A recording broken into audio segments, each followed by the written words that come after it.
ಬಿಡಬೇಕು ಅಂತ ಹೇಳ್ತಾ ಇದ್ದಾರೆ, ಬಿಡಬೇಕಾ? ನೀರು ಎಲ್ಲರಿಗೂ ಬೇಕೇ ಬೇಕಲ್ಲಮ್ಮ. ಬೇಕು ಸರಿ. ಮತ್ತು ಜಾಸ್ತಿ ಇದ್ದರೆ ಬಿಡ್ಬೋದು. ನೀವು ನಮಗೆ ಕುಡಿಯೋಕ್ಕೆ ನೀರಿಲ್ಲ ಕರ್ನಾಟಕದಲ್ಲಿ, ಬರೋ ಪರಿಸ್ಥಿತಿ ಇದೆ.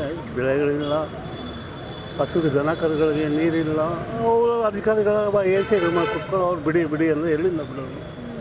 ಅವ್ರು ಬಂದು ವಾಸ್ತವ ಫಲಿತಾಂಶ ನೋಡಿ ಡ್ಯಾಮಲ್ಲಿ ನೀರಿದೆಯಾ, ಯಾವ್ಯಾವ ಡ್ಯಾಮಲ್ಲಿ ಎಷ್ಟೆಷ್ಟು ನೀರಿದೆ, ಎಲ್ಲಿಂದ ಎಷ್ಟು ಬಿಡುವುದು, ಎಷ್ಟು ಬಿಡಬಾರ್ದು, ಈಗ ಜನತೆ, ಕರ್ನಾಟಕದ ರಾಜ್ಯದ ಜನತೆಗೆ ಎಷ್ಟು ನೀರು ಬೇಕು, ಕುಡಿಯೋಕ್ಕೆ, ಬೆಂಗಳೂರು ಕುಡಿಯೋಕ್ಕೆ ಎಷ್ಟು ನೀರು ಬೇಕು, ಎಲ್ಲ ಅವರು ಬಂದು ವಾಸ್ತವಿಕತೆಯನ್ನು ನೋಡಿಬಿಟ್ಟು ಪರಿಶೀಲನೆ ಮಾಡಿ ಆಮೇಲೆ ಅವರು ಸಮಾಲೋಚನೆ ಮಾಡಿ ಆಮೇಲೆ ನೀರು ಬಿಡೋದು ಬೇಡ ಅನ್ನೋದು ಆಮೇಲೆ ತೀರ್ಮಾನ ಮಾಡಬೇಕು.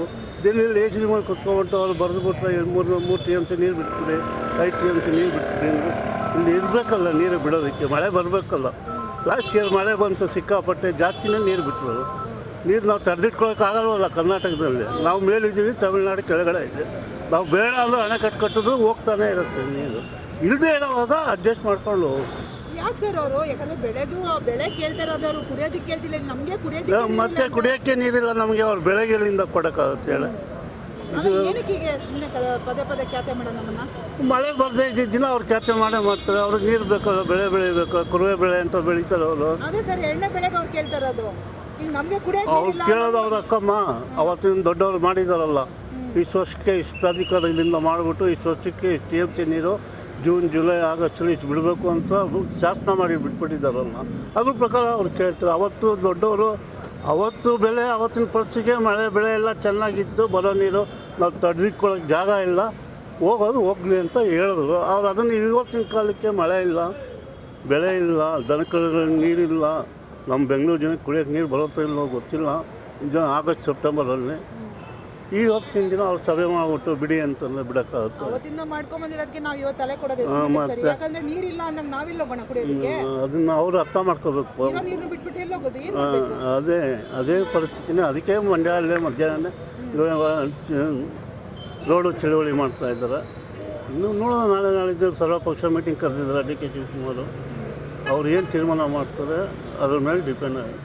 ಡಿ ಕೆ ಶಿವಕುಮಾರ್ ಗಟ್ಟಿಯಾಗಿ ಬಿಡೋಕ್ಕಾಗೋದಿಲ್ಲ ಅಂತ ಹೇಳಿದ್ರೆ ಒಳ್ಳೆ ಮುಖ್ಯಮಂತ್ರಿ. ಇವ್ರು ಬಿಟ್ಟೇ ಬಿಟ್ರು ನೀರನ್ನ, ಆದೇಶಕ್ಕೆ ನಾನು ಪರಿಪಾಲನೆ ಮಾಡಲೇಬೇಕು ಅಂತ ಹೇಳಿ ಮಾಡೋಕ್ಕಾಗೋದಿಲ್ಲಮ್ಮ. ಆದೇಶಕ್ಕೆ ಪರಿಪಾಲನೆ ತಡೆ ಮಾಡಲೇಬೇಕು. 101% ಈ ಆದೇಶನ ಧೈರ್ಯವಾಗಿ ಎಲ್ಲ ಪಕ್ಷಗಳು, ರಾಜ್ಯದ ಎಲ್ಲ ಪಕ್ಷಗಳು ಒಗ್ಗೂಡಿ ಹೋರಾಟ ಮಾಡಿದ್ರು. ಒಬ್ಬರ ಮೇಲೆ ಒಬ್ಬರ ಮೇಲೆ ಅದಾಗತ್ತೆ ಬಿಡಿ, ಅದು ರಾಜಕೀಯ ಇನ್ನರ್ ಇದ್ದು ಅದಕ್ಕೂ ನಮ್ಗೆ ಸಂಬಂಧ ಇಲ್ಲ. ಅವ್ರು ಯಾವಾಗ ಬೇಕಾದ್ರೂ ಇರೋರು 11 ಜನದಲ್ಲೇ ವರ್ಷ ಪೂರ್ತಿ ಪೂರೈಸ್ಬೋದು. ಮಾಡಬಾರ್ದು. ರಾಮಲಿಂಗಾರೆಡ್ಡಿ ಕೂತ್ಕೊಂಡು ಆಗೋಯ್ತು, ಬೇಡ ಅಂತ ಸ್ಟಾರ್ಟಿಂಗ್ ಅದು ಒಂದೆರಡು ದಿನ ಆರ್ಭಟ ಅಷ್ಟೇ. ಇವಾಗ ಜಲಸಂಪನ್ಮೂಲ ಸಚಿವರಾಗಿ ಡೆಲ್ಲಿಯಲ್ಲಿ ಮೀಟಿಂಗ್ ಮಾಡ್ತಾ ಇದ್ದಾರಲ್ಲ, ಅವ್ರ ತಾನೇ ಮೀಟಿಂಗ್ ಮಾಡಿ. ಅಲ್ಲ ಸರ್, ಇವಾಗ ಏನು ಗೊತ್ತಿಲ್ಲ ಅಂದ್ರೆ ನೀವೇ ಮಾಡೋಂಥದ್ದು ಏನಿರಲ್ಲ, ಎಲ್ಲ ಅಧಿಕಾರಿಗಳು ಮಾಡುತ್ತಾನೆ. ಆದೇಶ ಇವ್ರದ್ದು ಅಷ್ಟೇ. ಯಾರಾದರೂ ಇವಾಗ ನಾನು MLA, ನನ್ನ ಹಣೆ ಬರದಲ್ಲಿ MLA ಆಗಿ ಬರ್ಕೊಂಡು ಕೂತಿದ್ರೆ ನಾನೇನು ಗೊತ್ತಿರುತ್ತೆ, ನಾನೇನು ಮಾಡೋಕ್ಕಾಗುತ್ತೆ? ಎಲ್ಲ ಅಧಿಕಾರಿಗಳು ಹೇಳಿದ್ದು ಕೇಳಿದ್ದು ನಾವು ಆದೇಶಕ್ಕೆ ಸಹಿ ಮಾಡೋದಷ್ಟೇ. ಆದ್ದರಿಂದ ರಾಜ್ಯದ ಜನತೆ, ಕರ್ನಾಟಕ ರಾಜ್ಯದ ಜನತೆ ಎಲ್ಲರೂ ಒಟ್ಟಿಗೆ ಒಗ್ಗೂಡಿ ನನ್ನ ಪಕ್ಷ ನಿನ್ನ ಪಕ್ಷ ಅಂತ ನೋಡಿದ್ರೆ ಎಲ್ಲ ಪಕ್ಷಗಳು ಈ ಸಮಸ್ಯೆಯನ್ನು ಧೈರ್ಯವಾಗಿ ಎದುರಿಸ್ಬೇಕು, ವಿರೋಧ ಮಾಡಬೇಕು. ಏನು ನಿಮ್ಮ ಕಡೆಯಿಂದ ಪರ ಇದೆಯಾ, ವಿರೋಧ ಇದೆಯಾ? ವಿರೋಧ ಇದೆ.